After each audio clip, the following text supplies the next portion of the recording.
बिस्मिल्लाहिर्रहमानिर्रहीम। आज एनर्जी और उसकी इकसाम के बारे में आपको मालूमात दूंगा। Energy capacity to do work, काम करने की सलाहियत को एनर्जी कहते हैं। जब कोई जिस्म काम करता है तो उसके अंदर जो सलाहियत पैदा होती है काम करने की, उस सलाहियत को, उस काबिलियत को हम एनर्जी का नाम देते हैं। एनर्जी का यूनिट जाउल या न्यूटन मीटर होता है, जो कि वर्क का यूनिट है। जैसे कि हम जानते हैं कि वर्क का यूनिट जो है वो भी जाउल और न्यूटन मीटर ही होता है। तो इससे पता चला कि एनर्जी वर्क के साथ इंटर रिलेट करती है, यानी वर्क के साथ जो है इसका गहरा ताल्लुक है। अगर किसी जिस्म के ऊपर वर्क नहीं होगा तो उस जिस्म के अंदर एनर्जी नहीं होगी, अगर वर्क होगा तो एनर्जी भी होगी। एनर्जी की दो इकसाम हैं, स्टोर्ड एनर्जी और transit energy. Stored energy stored energy is the energy possessed by a system within its boundaries। कि स्टोर्ड एनर्जी एक ऐसी एनर्जी है जो किसी भी सिस्टम की बाउंड्रीज के अंदर पाई जाती है। यानी कोई भी सिस्टम है, उसके अंदर जो एनर्जी पाई जाती है उसको हम स्टोर्ड एनर्जी कहते हैं। जैसे पोटेंशियल एनर्जी, काइनेटिक एनर्जी और इंटरनल एनर्जी, ये स्टोर्ड एनर्जी की एग्जांपल्स हैं। इसी तरह transit energy is an energy possessed by a system which is able to crossing its boundaries. यानी ट्रांजिट एनर्जी एक ऐसी एनर्जी होती है जो सिस्टम की बाउंड्रीज को क्रॉस कर जाती है, यानी सिस्टम से वो एनर्जी जो बाहर जा सके और सिस्टम के अंदर दोबारा वापस आ सके, तो ऐसी एनर्जी को हम ट्रांजिट एनर्जी कहते हैं। जैसे हीट, वर्क और इलेक्ट्रिकल एनर्जी, ये ट्रांजिट एनर्जी की एग्जांपल्स हैं। Potential energy, it is the energy possessed by a body because of its position above the ground level.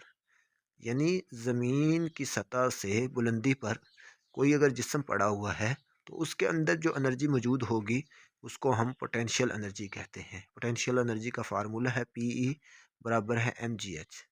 तो PE पोटेंशियल एनर्जी है, M से मुराद मास है, G से मुराद ग्रेविटेशनल एक्सेलरेशन है और H से मुराद हाइट है। Kinetic energy, it is the energy possessed by a body by virtue of its motion. कि किसी जिस्म में हरकत की वजह से मौजूद एनर्जी को हम काइनेटिक एनर्जी कहते हैं। काइनेटिक एनर्जी का फार्मूला है के E is equal to 1/2 mv²।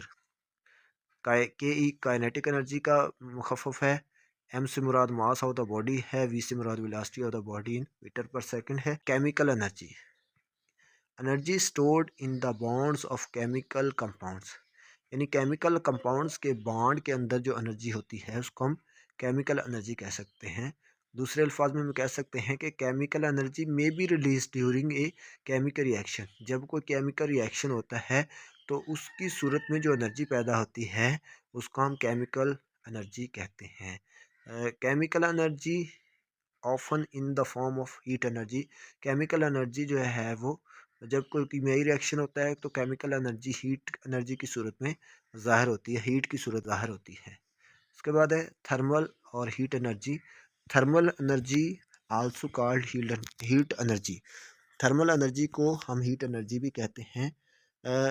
It is energy produced when A rise in temperature causes atoms and molecules to move faster and collides with each other।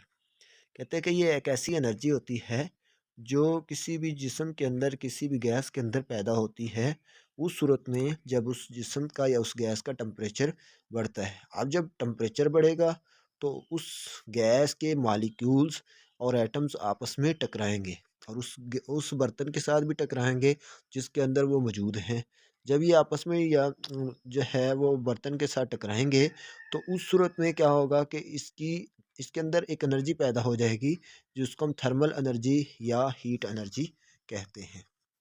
उसके बाद है internal energy of the gas. Internal energy of the gas भी thermal या heat energy ही होती है। The internal energy of A gas is the heat energy stored in the gas. कहता है ये हीट एनर्जी ही होती है जो कि गैस के अंदर स्टोर होती है।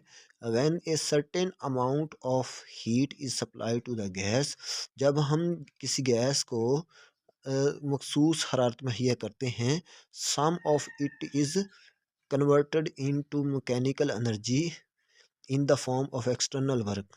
अब इनमें से जो हमने हरारत मुहैया की, इसमें से कुछ हिस्सा जो है हरारत का, वो तो मैकेनिकल वर्क में चेंज हो गया, और and the remaining is stored in gas itself as cause a rise in temperature of the gas। तो बकिया हिस्सा जो हरारत का है, वो इस गैस के टेम्परेचर में इजाफे का बायस बनेगा। The part of the energy which is stored in the gas, energy का वो हिस्सा जो इस गैस के अंदर स्टोर हो गया, and is used for raising its temperature, और इस गैस का टेम्परेचर बढ़ाने के लिए इस्तेमाल हुआ, is called the internal energy of the gas.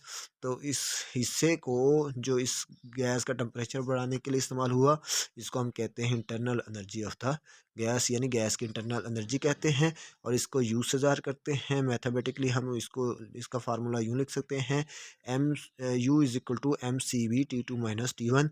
U is the internal energy, M is the mass of the gas, Cv is the specific heat at constant volume, T1 is the initial temperature and T2 is the final temperature।